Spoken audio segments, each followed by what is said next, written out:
Avant d'introduire les architectes de East Coast Architects qui arrivent de Durban, on va revenir un petit peu, puisque c'est l'anniversaire du Global Award, sur les critères qu'il a, les critères liés finalement au fait de délivrer ce prix.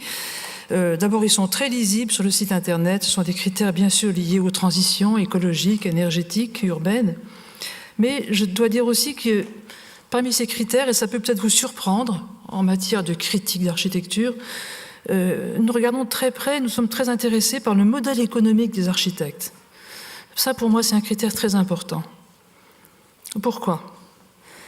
Parce qu'un architecte, comme ces architectes-là, qui s'inscrit en rupture, eh bien, il va devoir durer.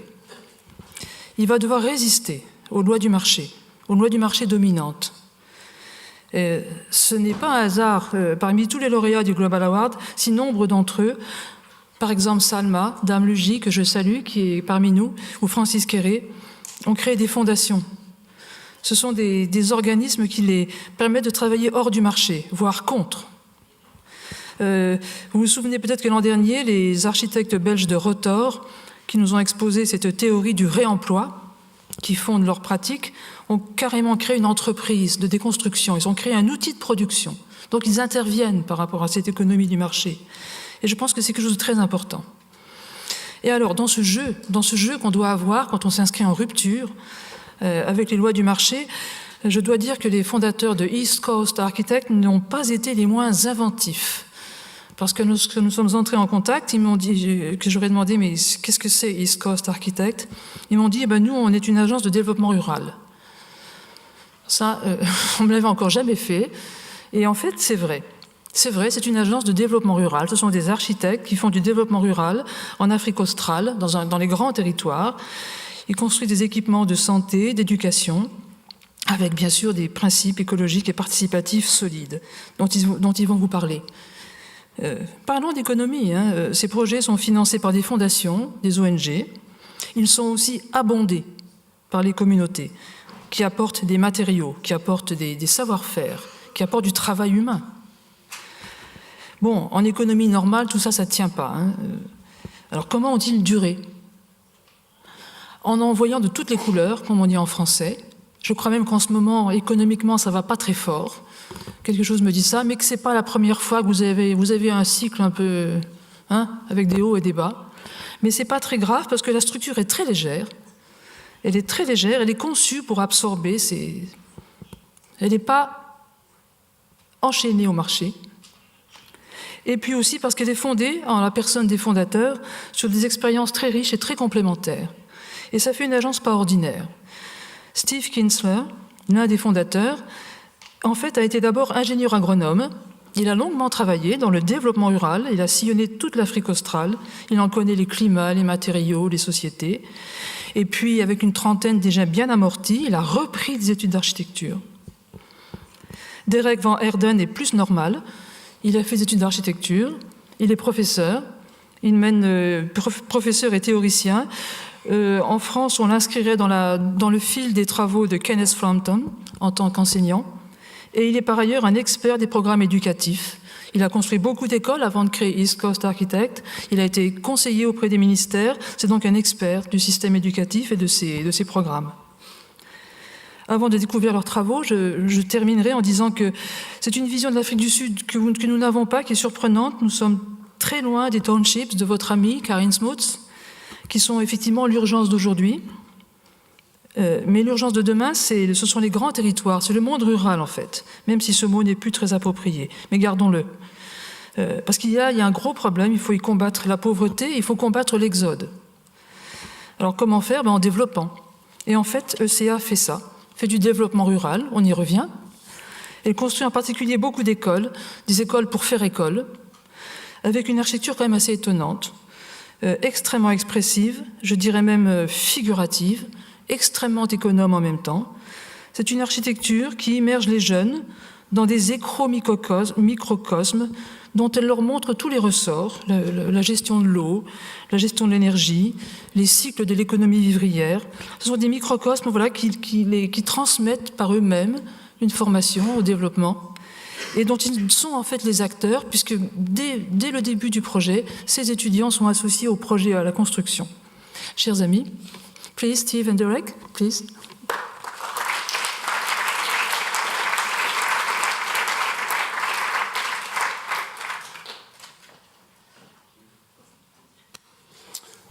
Okay, I'm Derek Van Heerden, that's Steve. Derek Van Heerden et Steve, mon partenaire, mon associé plutôt, nous travaillons ensemble depuis une vingtaine d'années. Et comme Marie-Hélène l'a dit, nous avons fait faillite au moins 3 fois déjà.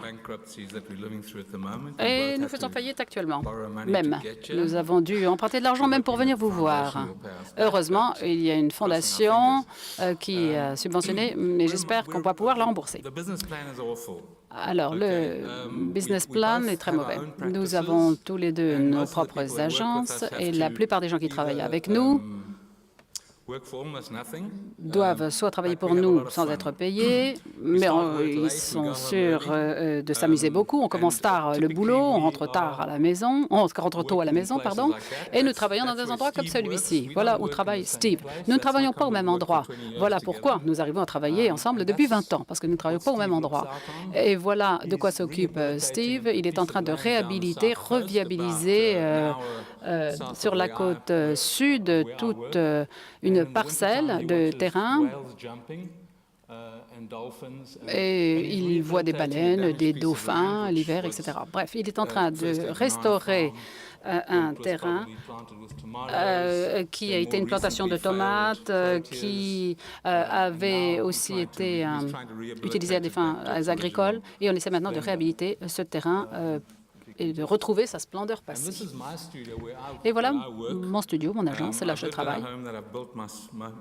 Je travaille dans une maison que j'ai construite de mes propres mains. J'ai commencé tout petit. Et l'échelle est encore plus petite, si je puis dire maintenant, parce que mes enfants sont partis depuis lors, donc j'ai encore réduit l'espace. Ça, c'est depuis la dernière faillite. Donc, nous avons un espace très petit et très intime, du coup. Mais je crois que les gens qui travaillent avec nous, et effectivement, il y a des gens qui travaillent avec nous et non pas pour nous, ce sont surtout des étudiants, ces gens-là, des gens qui, effectivement, prennent un congé sabbatique, par exemple, alors qu'ils sont en train de faire des études ou qui sont entre deux projets. Bon, il y a toutes sortes de gens qui travaillent pour nous et qui ensuite ont décidé de faire de l'écologie ou ont décidé de faire des affaires et ont abandonné l'architecture. Alors, nous faisons en fait le travail que personne d'autre ne veut faire. C'est un petit peu ça qui fait l'essence et qui synthétise bien notre travail. Alors, un petit peu de géographie, ça c'est l'Afrique. Là, vous avez l'Afrique australe, l'Afrique du Sud. Là, vous avez le KwaZulu-Natal, qui est la province où nous travaillons, avec Durban, qui est au centre de la côte Est. C'est le nom donc, de cette province. Ça fait la taille de quoi? À peu près de la France, de la Belgique? C'est pas très bien. Bon, c'est plus grand que les îles britanniques, en tout cas, la province dans laquelle nous vivons. Donc, nous voyageons pas mal autour de cette province pour visiter les différents projets dont nous nous occupons. On travaille d'ailleurs pas seulement dans cette province, il y a certains de nos projets qui sont à peu près à 8 heures de route. Parfois, il faut prendre l'avion. Et faire escale même, et puis faire encore 3 heures de route par 4x4 dans des sites montagneux. Bref, c'est très difficile et ça prend beaucoup de temps d'aller dans ces sites fort éloignés et difficilement accessibles. Voilà donc notre province. Alors, il y a quelque chose qu'il faut comprendre à propos de l'Afrique du Sud. Je ne veux pas, bien entendu, vous faire une leçon de géographie, mais il faut savoir que le terrain, le foncier, c'est très, très important. C'est un pays qui est en voie de décolonisation et les terres, le terrain occupent vraiment les esprits. Ce que vous voyez là en vert, c'est ma province natale, donc ce qui est en vert est détenu par un seul homme, est entre les mains d'un seul homme, le roi Zulu.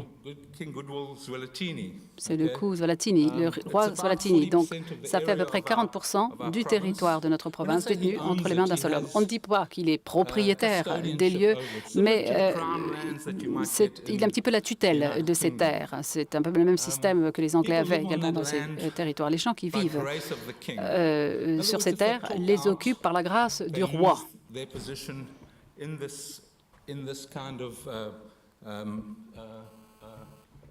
Ils ont une sorte de position à défendre. Donc nous avons là une population qui est très investie dans sa terre. Et ça a à voir avec la culture zoulou de ma province natale. Il y a des liens ancestraux très importants, une sorte de culte des ancêtres pratiquement, un lien très très fort avec les ancêtres. Donc le lieu de sépulture de vos ancêtres, c'est le lieu avec lequel vous avez des liens et où vous avez vos racines. Donc, certes, depuis lors, il y a Alejandro Aravena qui nous dit que nous vivons actuellement un siècle urbain. Je crois que nous faisons exception à cette règle. Effectivement, il y a quand même une urbanisation en Afrique du Sud. Il y a cette fossilisation. Nous avons effectivement en même temps ce retour à la terre de nos ancêtres. Et les gens qui travaillent dans les villes et qui vivent dans les villes ne se voient pas comme des urbains définitifs, j'allais dire. Ils sont là, mais de manière temporaire. Je dirais que 50% des gens qui vivent dans les villes sont des migrants de première génération des zones rurales. Ils ont l'impression qu'ils sont dans les villes, mais à titre temporaire, qu'ils sont là en attendant de retrouver leurs racines rurales. Nous savons bien que ça n'est pas vrai. Nous savons que, de toute façon, ils vont être piégés dans la ville, qu'ils vont y rester. Mais ils ont constamment cette tension qui les ramène vers ces zones rurales, les terres de leurs ancêtres.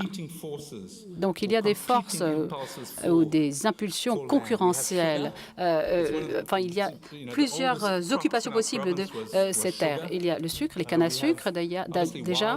Il y a bien entendu tous les parcs zoologiques, toutes les zones qui peuvent être utilisées par le tourisme. Nous avons également ici de très beaux sites naturels. Ça, c'est pour la partie ouest de la province. Nous avons également toute la bande océanique. Nous avons également des zones de surf. Il y a un stade qui a été construit dans ma ville natale pour un montant extraordinaire en 2010 pour la Coupe du Monde, qui a donc utilisé des terrains. Et voilà la conséquence. Voilà où les pauvres se retrouvent désormais chassés de ces terres qui sont utilisées à d'autres fins. C'est à peu près à 10 km d'où je vis. Cette photo qui vous est montrée ici, c'est Kennedy Road. C'est donc une banlieue. Ça s'appelle Kwadoti en zoulou, c'est-à-dire là où c'est sale. Et puis, vous voyez donc à quoi ressemblent ces... voilà à quoi ressemblent donc ces lieux où s'amasse la population pauvre. Ça ressemble un petit peu à ce qu'on trouverait également au Brésil. Alors, je vais vous parler à l'occasion de cette allocation de deux projets.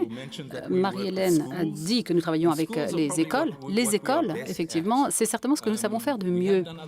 Nous sommes lancés dans d'autres projets, dans d'autres édifices, dans d'autres bâtiments, y compris des bâtiments en site urbain.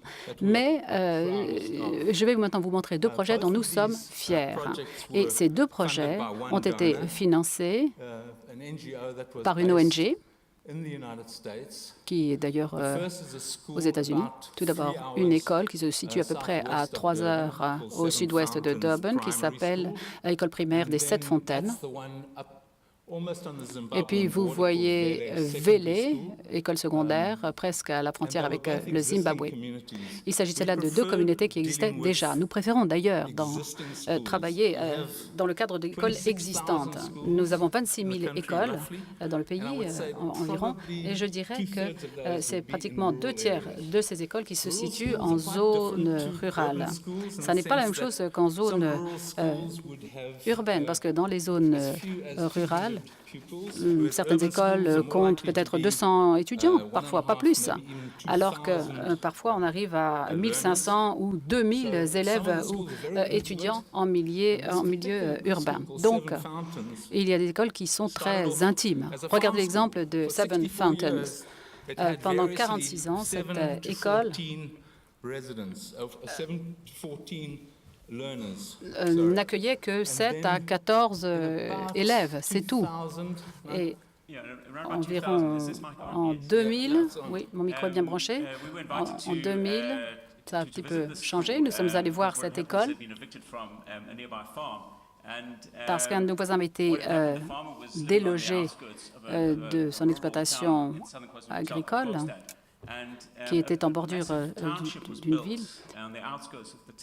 Il y a une sorte de township qui a été construite et donc presque pendant la nuit, tout le monde a déménagé pour aller occuper ce lieu qui se trouvait juste à proximité de ces bâtiments. Donc, il a décidé de mettre le feu à l'école. Ensuite, ça a été découvert par les médias. Donc, très rapidement, pratiquement en l'espace d'une nuit, en l'espace de quelques mois, il y a eu 450 élèves dans 8 classes. Il n'y avait que très peu de toilettes sur site et un seul robinet d'eau. Donc une surpopulation extraordinaire. Il y avait 75 élèves par classe, donc puisqu'il y avait 8 classes. Pour les professeurs, c'était surtout du contrôle de foule, situation très chaotique. Donc c'est là, dans ce contexte, que nous sommes intervenus. Et vous voyez ici le township en haut. Bon. Alors, ce dont nous voulons vous parler, ce n'est pas nécessairement le produit que nous avons fabriqué, mais le processus qui a mené au produit, parce que nous pensons qu'il faut tenir compte de ce type d'environnement. Et il y a une chose qu'il faut dire également, c'est qu'il y a beaucoup de paternalisme en Afrique du Sud. Le paternalisme de l'apartheid, le gouvernement qui disait aux gens comment ils devaient penser, où ils devaient dormir, s'ils pouvaient marcher sur tel ou tel trottoir. Il y avait des règles très strictes, des rôles très stricts qui géraient le lien qui existait entre les pouvoirs publics et la population. Mais en même temps, il y avait beaucoup de paternalisme lié au tribalisme. Votre chef qui sait ce qui est bon pour vous, qui a en fait, il y a toute une chaîne de commandement. Donc, les gens n'ont jamais été vraiment émancipés. Ils n'ont jamais pu vraiment s'exprimer très librement au cours du temps. Le véritable problème avec le développement rural, ce n'est pas la pénurie de développement ou la pénurie d'installation, mais la pénurie d'installations qui étaient adaptées à leurs objectifs.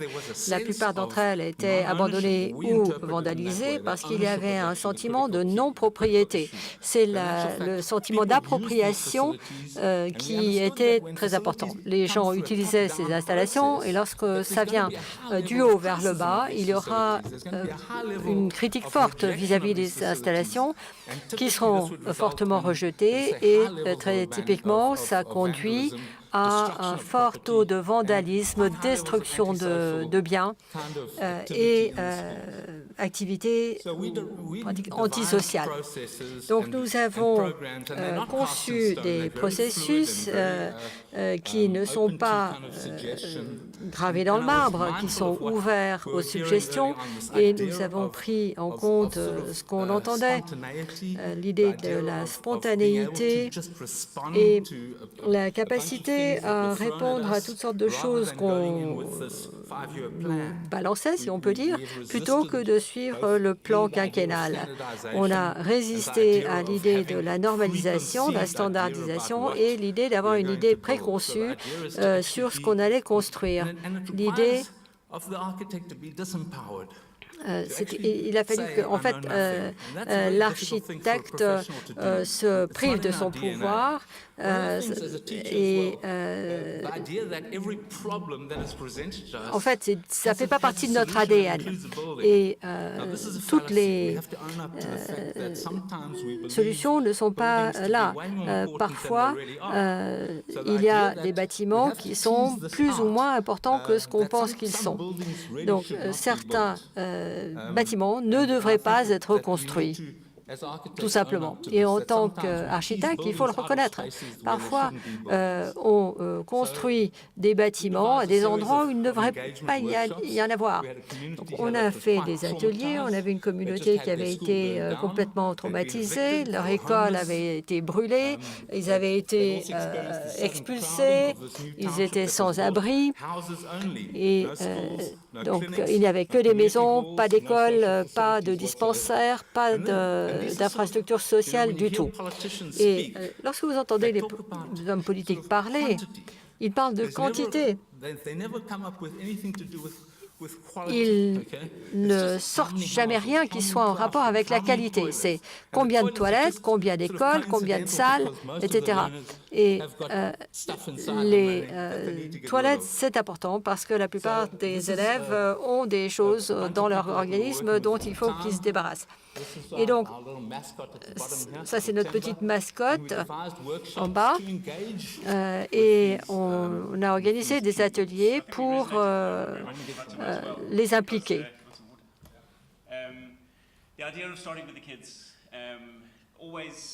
Alors, il y avait de la suspicion par rapport à nous, de la part des parents, lorsqu'on a commencé. Et les gens ont dit, mais qu'est-ce que vous faites là? Pourquoi vous êtes là? Et on a eu la permission de commencer ces ateliers sans idée préconçue. Et il a fallu qu'on propose nos propres espaces. On avait un conteneur qui était bon marché. On a porté des draps. Et il y a des artistes d'Urban avec qui on a travaillé, qui sont venus. Et aucun des résultats n'était préconçu.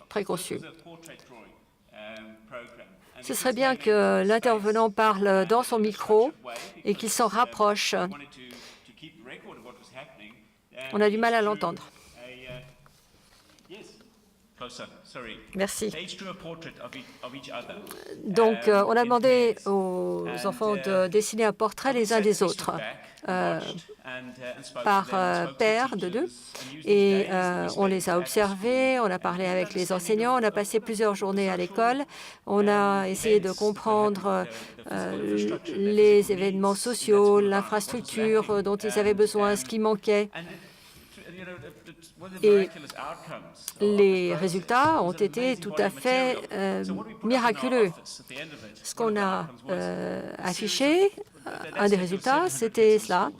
Il y avait 700 portraits de ces enfants qui sont nos clients au bout du compte.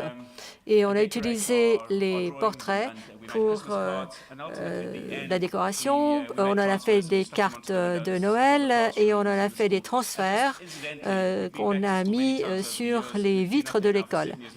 Et on est retourné là-bas plusieurs fois. L'école existe depuis plusieurs années. Aucune vitre n'a été cassée. Alors, ce que Steve est en train de dire, c'est que ces choses ne visaient pas à chercher des réponses. Il s'agissait de construire une relation avec notre client.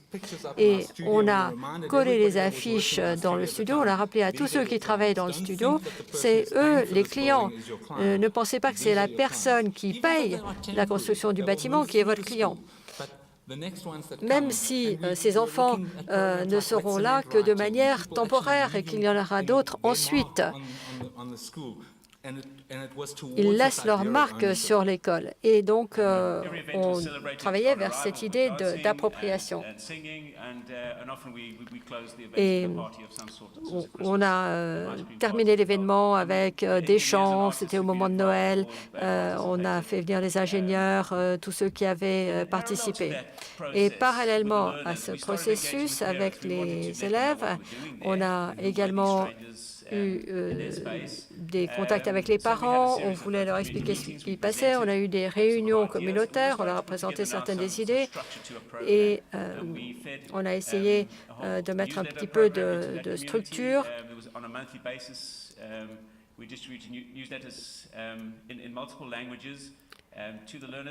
On leur a présenté cela dans différentes langues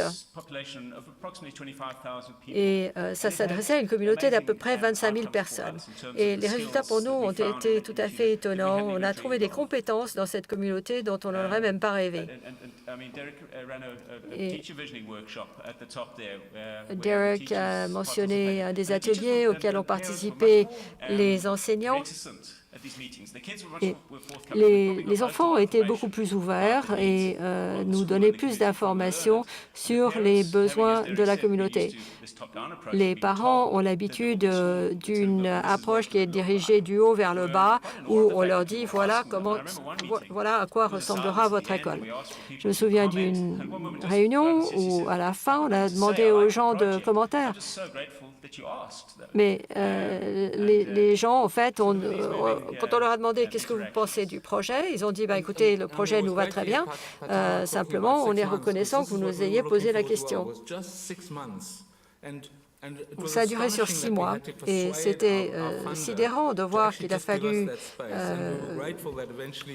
convaincre ceux qui donnaient le financement de donner les 6 mois de préparation du projet.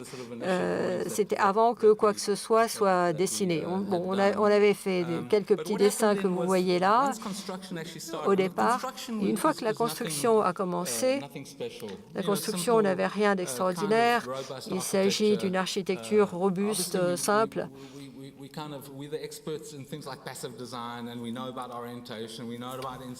On connaît les bâtiments passifs, l'isolation, etc. Tout ça, ça a été fait comme il faut. Mais le sentiment d'inclusion, et on ne parlait pas de dessin participatif, c'était nous qui faisions le dessin, mais on voulait le faire dans une atmosphère ouverte avec nos clients. Et ça paraît simple et normal, mais il y a très peu d'architectes qui ont envie de sortir de leur bureau climatisé et d'avoir des contacts avec les personnes avec qui ils devraient vraiment avoir les contacts. Il y avait une équipe de femmes qui rajoutaient des pièces en pisé à leur maison. Et elles ont conçu, on a conçu certaines des pièces, des annexes de l'école en pisé. Par exemple, pour le cours de théâtre, ça a été fait en rond. Et bon, évidemment, ces bâtiments de la communauté ne duraient qu'à peu près 1 an, vu la mauvaise qualité. Mais une chose qu'on a constatée, c'est qu'ils mettaient du ciment dans leur pisé et ça abîmait le produit, le matériau. Et donc là, on a quelqu'un qui est expert en construction traditionnelle et il a organisé des masterclass. Et là, il s'agissait de mères de familles sans emploi. Il y en avait 18. Et pendant le projet, elles ont été payées pour fabriquer les briques en pisé. On a déterminé la taille des moules et on les a supervisées. Elles ont fabriqué 15 000 briques en 1 mois ou 3 mois, et on leur a montré comment les sécher, comment les empiler. Et voilà la grande fête qu'on a eue à la fin, une fois que le processus a été terminé. L'idée de corriger ou de revenir à des connaissances qui avaient été oubliées, ça, il s'agissait de techniques qui datent de millénaires. Mais prendre de la terre, de l'argile, 6% de teneur, etc. L'idée, c'était que si je peux rajouter un peu de ciment, ça durera plus longtemps. Eh bien, en fait, les gens sont aperçus que les briques étaient mangées, effritées par l'utilisation de ciment. Et l'autre chose, c'est qu'ils utilisaient des moules à briques qui étaient beaucoup trop grands. Et on a réduit de 75% la taille du moule. Et ça permet de poser des briques très facilement. Les travailleurs hommes jeunes sont généralement partis vers les villes et il reste sur place les femmes âgées, les grands-mères qui ne pouvaient poser les grosses briques que jusqu'à une certaine hauteur, et ensuite on posait le toit. Avec des briques plus petites, elles pouvaient faire des constructions beaucoup plus hautes. Et donc, ce sont ces femmes qui, en gros, ont construit le bâtiment. Le bâtiment est terminé. On est en train de mettre le toit, qui est un toit de chaume. Et on est arrivé au stade où il fallait faire ce qu'on appelle le blasting.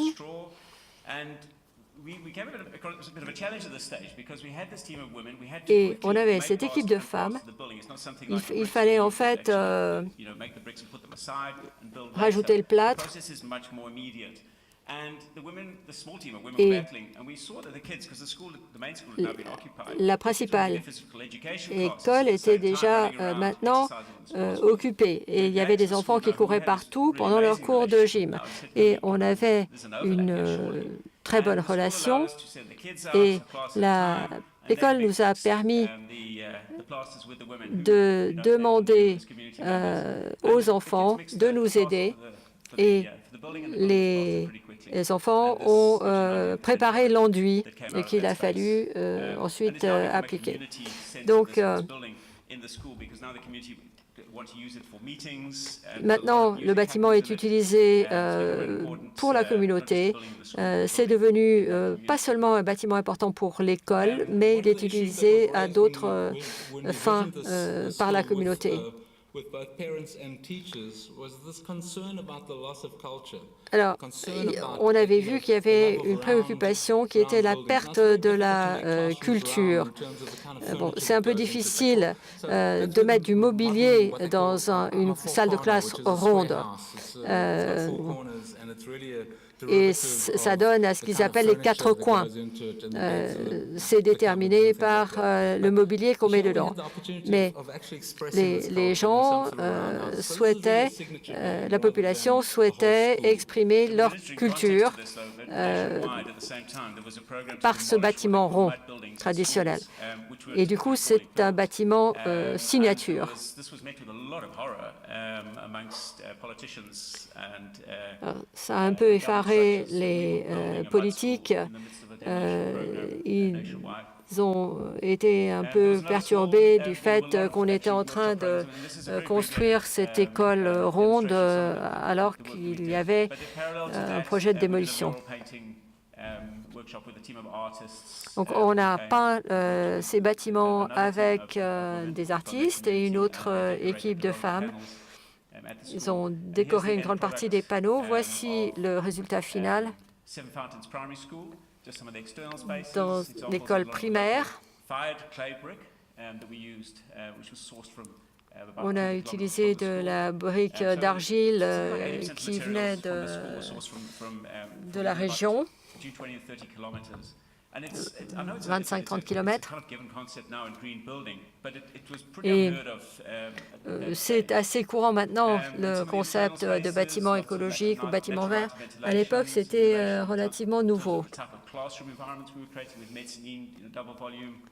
On a pu faire une isolation avec des doubles volumes. On a séparé les très jeunes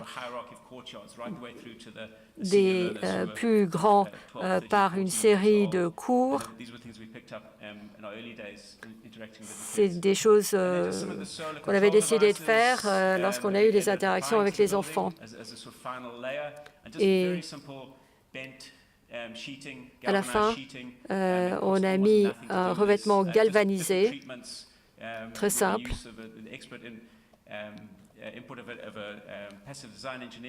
avec un ingénieur spécialisé en ingénierie passive.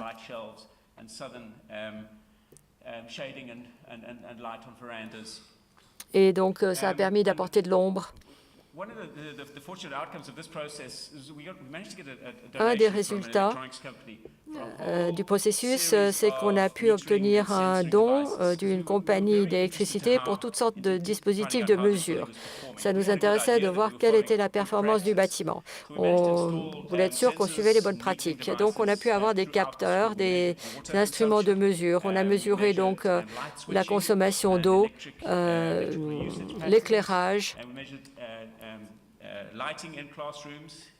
dans les salles, les températures intérieures et extérieures.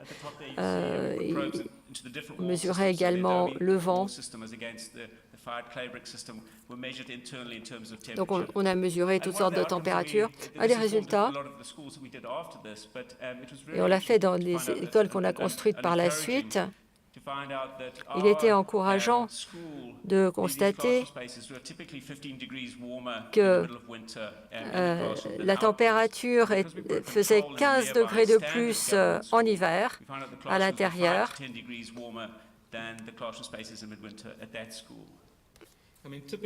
Et dans cette ville, Kokstad, où il y a des hivers extrêmement froids, à peu près 25% des enfants étaient absents les jours d'hiver. L'enfant ne va rien apprendre s'il n'est pas à l'école. Et maintenant, on n'a aucun élève qui saute la classe, qui soit absent, parce que l'école est plus chaude que chez eux. Il est fait meilleur que chez eux. Après un long processus de sélection, le même donateur a vu la première école et elle a dit, eh bien, on va en faire une deuxième. Et voilà l'école qui a été construite dans la province Popa, qui est très loin de chez nous. C'est une culture très éloignée de la nôtre. Ça ressemble à celle des Zimbabwéens. Ils parlent une langue qui est pleine d'accents. C'est aussi éloigné pour nous, les anglophones, que le serait le français. Et voilà dans quel état on avait trouvé l'école, en très très mauvais état. 6 classes pour 750 élèves. La plupart des élèves étaient obligés d'être dehors. Et Patama nous a posé des questions. Une des questions à laquelle il a fallu répondre, c'est est-ce qu'il vaut mieux enseigner sous un arbre ou est-ce que mettre l'enseignant dans une classe parfaite? Bon, en fait, si l'enseignant doit enseigner sous un arbre, il faut que ce soit un saint pour qu'il reste dans l'école. Alors là, vous voyez les 4 toilettes et l'absentéisme des filles était extrêmement élevé. Il y avait à peu près un tiers des filles qui ne venaient pas à l'école en permanence à cause du problème des toilettes. Alors, en fait, pour nous, c'était totalement étranger sur le plan de l'environnement, de la culture. Les arbres étaient différents des arbres que nous connaissions. Et on a organisé un atelier et on a dit, bon, c'est vous les profs, parlez-nous de votre région. On a donné à chaque élève un appareil photo jetable. Et on leur a dit, allez-y et rapportez des appareils photos et parlez-nous de la région. Il y avait un certain nombre de règles de base. Ils n'avaient pas le droit de prendre de photos de gens qui ne voulaient pas être pris en photo. Ils n'avaient pas le droit de prendre des photos de leurs sœurs toutes nues. Et on a eu des photos extraordinaires qui nous ont été rapportées par les enfants. Et donc, ils avaient un mois pour rassembler les photos. Il y avait 25 vues, 25 photos par appareil photo jetable. Et quand on a récupéré les appareils photo jetables, on a développé les photos, on a numérisé, on a gardé les copies. Et on voit que les paysages sont absolument merveilleux. Et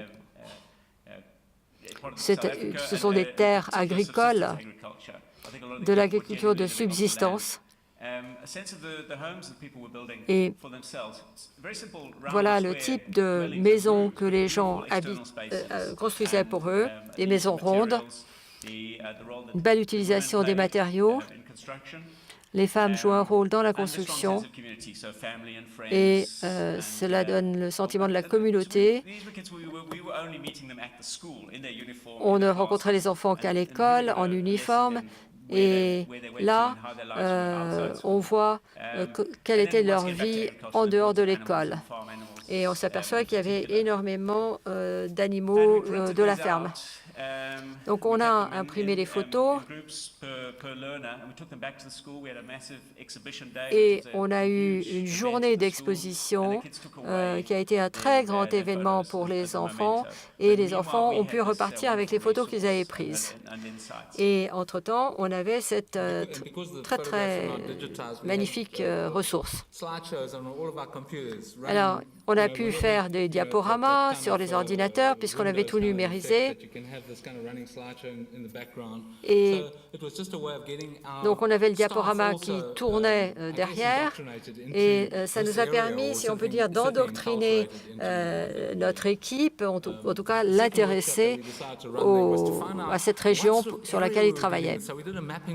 Et on a fait un atelier de cartographie pour savoir de quelle région on parlait, de quelle partie on parlait. On a demandé à chaque enfant de nous montrer sur une photo aérienne où ils habitaient. Et on a vu qu'il y avait des enfants qui marchaient 3 heures le matin pour venir à l'école et 3 heures le soir pour y retourner. Ce qui pose des problèmes de conception. Les enfants doivent avoir des vestiaires pour enfermer leurs livres de classe parce qu'ils ne peuvent pas transporter leurs livres de classe pendant 3 heures quand il risque de pleuvoir et qu'ils risquent d'être mouillés. Et en fait, les enfants avaient peur sur le chemin de l'école des léopards. Pas d'une mauvaise rencontre d'une personne, mais ils ont peur des léopards. Ils rencontrent toutes sortes de phacochères, sangliers, etc. Et ce dont ils ont le plus peur, c'est les léopards. On a demandé aux enfants de nous raconter des histoires.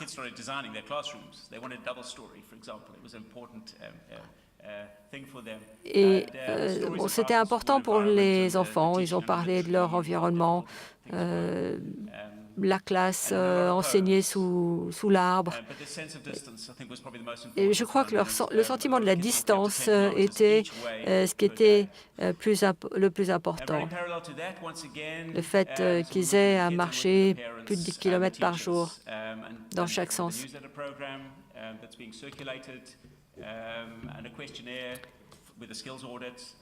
Il y a un questionnaire qui a été soumis et pour savoir quelles étaient les compétences des personnes. Et au bout du compte, on avait 2000 compétences répertoriées dans la communauté. Et le maître d'œuvre a utilisé énormément de femmes pour la construction en utilisant les compétences de la communauté. Il y avait des ouvriers qualifiés ou non qualifiés. Et on a eu Rachel qui a eu des responsabilités dans le programme.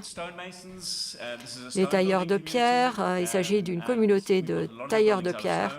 On a construit une grande partie des bâtiments avec de la pierre taillée. On a utilisé donc ces tailleurs de pierre locaux. Et on a utilisé également les charpentiers qui ont mis en place sous les toits. Donc voilà comment on avait trouvé l'école. 2 blocs en longueur, 2 rectangles, les toilettes, 750 élèves. Puisqu'il y avait si peu d'infrastructures sociales, là, vous aviez le terrain de sport pour la communauté et les salles de classe pour l'éducation pour adultes. Voilà ce qu'on a construit. Voilà l'environnement de l'école, les espaces qu'on a créés entre les bâtiments. Et l'espace entre les bâtiments est important. Du fait des ressources agricoles, on a fait des toits végétalisés. On a mis également des parterres de fleurs partout, avec énormément de lumière, la zone pour les ablutions, beaucoup de lumière naturelle et de ventilation. Encore une fois, on a eu le souci de mesurer les consommations, les flux, etc. On a fait ça de manière très explicite. La consommation d'énergie de l'école était affichée par l'intranet. L'énergie renouvelable, etc., les différents réseaux. On a affiché des posters indiquant comment tous les réseaux fonctionnent, le recyclage pour la chasse des toilettes, tout ça a été très bien expliqué. Cette école se trouve sur le trajet d'une route d'un lieu touristique entre le Kruger Park et la route vers le Zimbabwe. On a quelques enfants qui sont devenus guides pour touristes et on a maintenant des touristes qui visitent l'école. C'est intéressant pour les touristes. Je ne sais pas, je crois qu'il y a à peu près quelques centaines de touristes qui viennent visiter l'école dans une saison, qui créent un lien avec l'école et avec un peu de chance, ils sortent quelques euros ou quelques livres pour aider l'école. Notre responsabilité, c'est de réduire la dépendance de ces populations par rapport à l'électricité diffusée par le réseau national, les centrales à charbon. On a l'impression de résoudre plusieurs problèmes en même temps, mais ce qu'il faut surtout, c'est réduire le coût pour ces communautés le plus possible. Et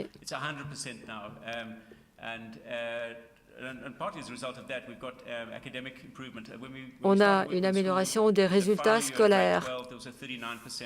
Il y avait un fort taux d'échec et maintenant le taux d'absentéisme a été réduit à 0.